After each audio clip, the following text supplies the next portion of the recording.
Simulan natin ang ating talakayan gamit ang dalawang transparent medium. Karaniwang magagamit natin ay ang hangin. Hindi natin makikita yan. Hangin nga eh.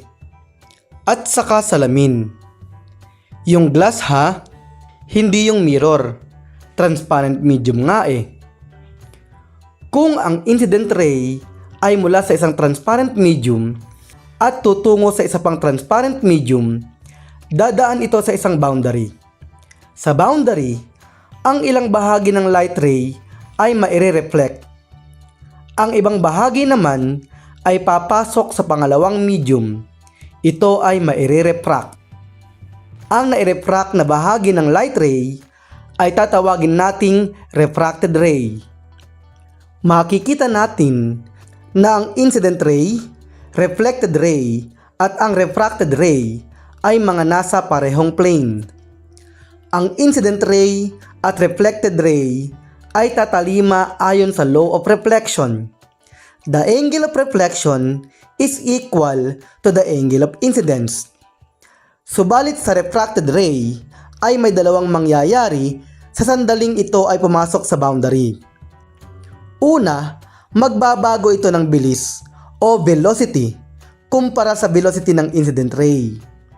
Kaya, tatawagin nating v sub 1 ang bilis ng liwanag nang ito ay nasa unang transparent medium at v sub 2 naman sa bilis ng liwanag nang ito ay nasa ikalawang medium na.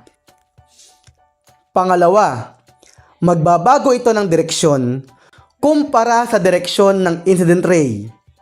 Kaya ang angle of refraction ay iba sa angle of incidence. Tatawagin nating theta sub 2 ang angle of refraction. Nangangahulugang ang light ray ay babagal at liliko pagpasok nito sa boundary. Ito ay tinatawag nating refraction. Ang talakayan nating ito ay nakatuon sa refraction at sa relasyon ng refracted ray sa dalawang transparent media at sa incident ray. Ang angle of refraction ay nakadepende sa mga katangian ng dalawang transparent media at sa angle of incident.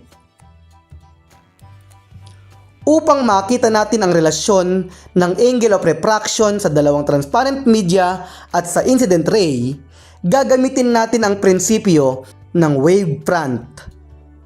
Ang mga wavefront ay parallel sa isa't isa at kumikilos perpendicular sa light ray. Pagpasok nito sa boundary, ito ay magbabago ng direksyon dahil susunod ito perpendicular sa refracted ray. Ang layo ng dalawang wavefront ay wavelength lambda. Sa incident ray, ang wavelength ay lambda sub 1 at ito ay equal sa velocity v sub 1 times period t. At sa refracted ray, ang wavelength ay lambda sub 2 at ito ay equal sa velocity v sub 2 times period t. Pansinin na ang wavelength sa incident ray at sa refracted ray ay nilakbay ng light ray sa magkaparehong period t. Dito sa angle of refraction ay may right triangle tayo na katumbas ng triangle na ito. Ibig sabihin, itong angle na ito ay katumbas ng angle of refraction theta sub 2. At dito naman sa angle of incidence ay may right triangle tayo na katumbas ng triangle na ito.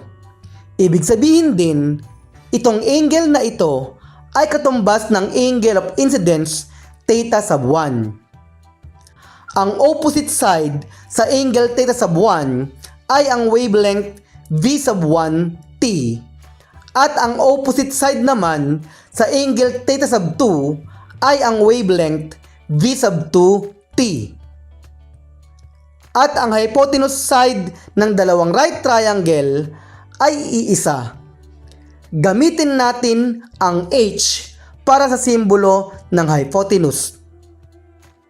Gamit ang trigonometry, Para sa right triangle sa gawing incident ray, sin theta sub 1 equals v sub 1t over h. At para naman sa right triangle sa gawing refracted ray, sin theta sub 2 equals v sub 2 t over h. Kung imumultiply natin sa hypotenuse at i-divide natin sa velocity ang magkabilang side ng mga equation, makukuha natin ang value ng period t. Ang mga ito ay parehong equal sa period t. Ibig sabihin ay equal sila. I-divide natin ng hypotenuse h ang magkabilang bahagi ng equation. Makakancel out ang mga h.